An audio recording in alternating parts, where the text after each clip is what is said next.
Wala ni siya katong sa Haraya. Ako ra isa pa dulong niya ako lubahan ko kay wala ko'y kaila sa Haraya nag-exhibit. I mean, naay kaila pero walay close.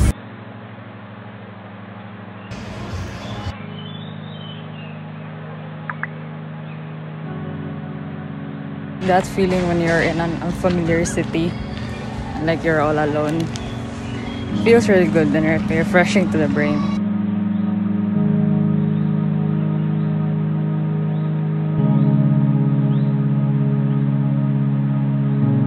Kung pagpapa mo sa Inator, pagpapa mo nakakita sa Inator, nag-start na siya as pop-up gallery dira sa Sumayisan Miguel. So makita nyo sa background, anong mamrek sila sa kalsada?